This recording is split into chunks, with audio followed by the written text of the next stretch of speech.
Hi, I am joined today with a musician that was a finalist on Canadian Idol at just 16 years old. Since then, he has performed throughout Ontario and will be performing at our local North Elk Coffee House on May 20th. Joining us from Ontario, Canada, Taylor Abrahamse. Taylor, thank you Hi, for being here. my pleasure. Thanks for having me. So, how did you get started in music?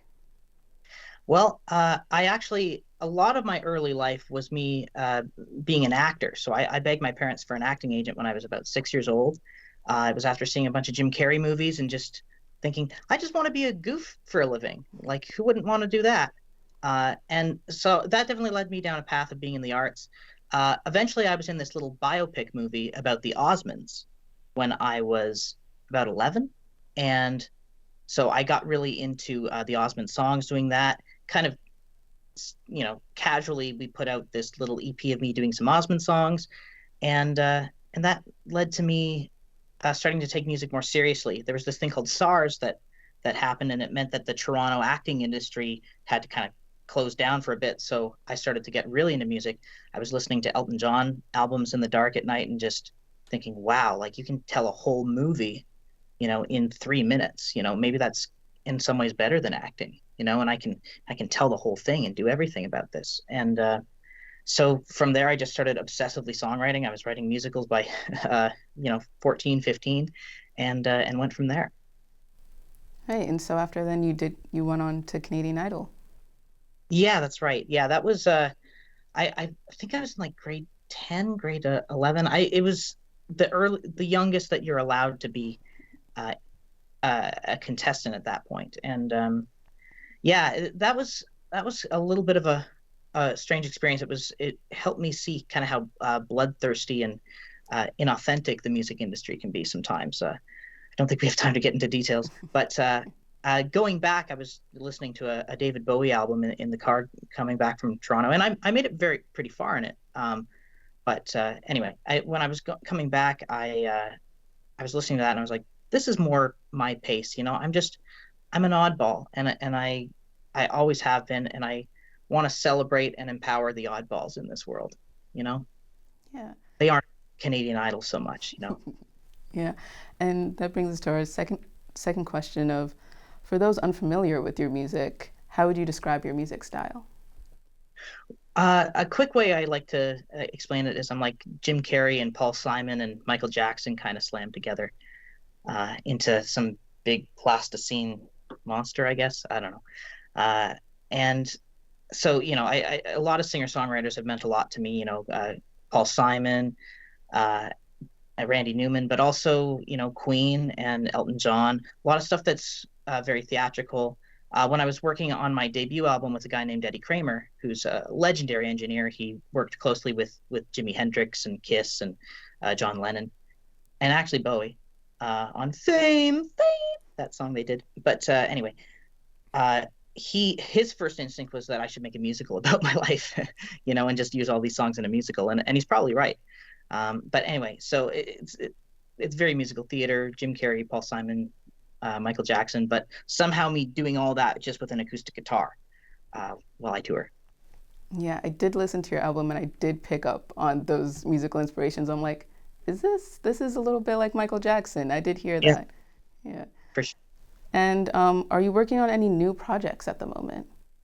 Well, I just put out this Live in Lockdown Volume 1 project. So last year around this time, so to give you a sense, I lived in Toronto for many years and did very well as a voice actor, and that allowed me to make a professional recording studio with my friend. And we put 2 years into building it, and all these years running it, and it was a magical time, and it was an important studio for the city. At the peak of the real estate crisis of last year, right as COVID was starting to cool down in Toronto, I had to find a way to try and buy the building, or else the whole thing would get destroyed. And I found the investors I needed, and just a bunch of shady nonsense happened. And even though we had a competitive offer, we didn't get the place, and it meant the destruction of my whole life there, my livelihood, and moving back to Peterborough, Ontario. But before I left, I had about 6 weeks to record as much as humanly possible. And so one of those things was enough for like 4 volumes of live music, of original songs I just hadn't really released. So I finally put out 1 volume of that at least so far, and I'm figuring out what to release next because I could do. I also bed tracked all this stuff with a band, and so it's figuring out what are the smartest things for me to release next, and and really just loving to play shows. That's really when I come alive the most these days, is just being out there with people. Yeah. And so you did bring up that you're originally from Peterborough, Ontario, Canada. What Mhm. brings you to the States, and how long will you be staying and touring? Well, actually, interestingly enough, the first thing that brought me to the States was the Kerrville New Folk Songwriting Contest, which is in Kerrville, Texas, longest running folk fest in the United States, over like 50 years, and it's also like a 28, 21-day festival. It's insane. But the same day I found out that my landlords were trying to sell the house, or it was a property. There was more than just a house to it. Uh, I was down in Texas because I'd won this songwriting contest and got to perform for this big crowd at this festival, and so it was kind of like this way to kind of prepare me of like, okay, you're probably entering this new life. And so since then I fell in love with the States and so many of the people that I met in the States, and the hospitality and the kindness and the passion that's in so many people in the States. Canadians can be so polite, but there's like a seething rage under there. Americans just let it all out, and I kind of prefer that in some ways.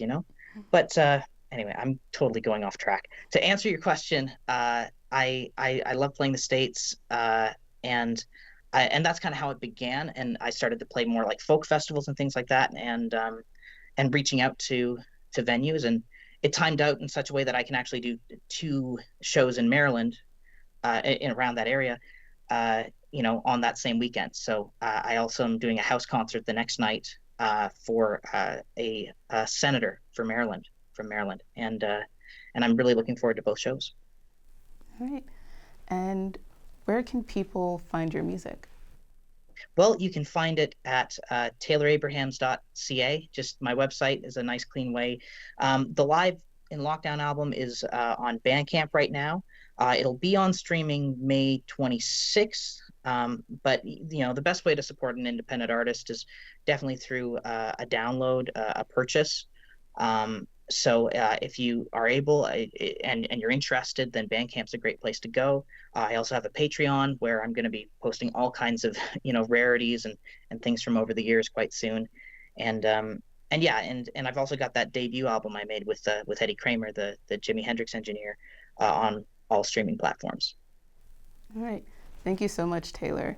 So come Thank you. see Taylor Abrahams perform live at St. Mary Ann's Episcopal Church on Saturday, May 20th. The doors open at 7 p.m. and Taylor will be performing at 7:30 p.m. The suggested donation is $15 at the door, and all proceeds will be going to Meeting Ground, an organization serving the homeless in Cecil County, Maryland. Thanks, Taylor, for Awesome. joining us today. Thank you.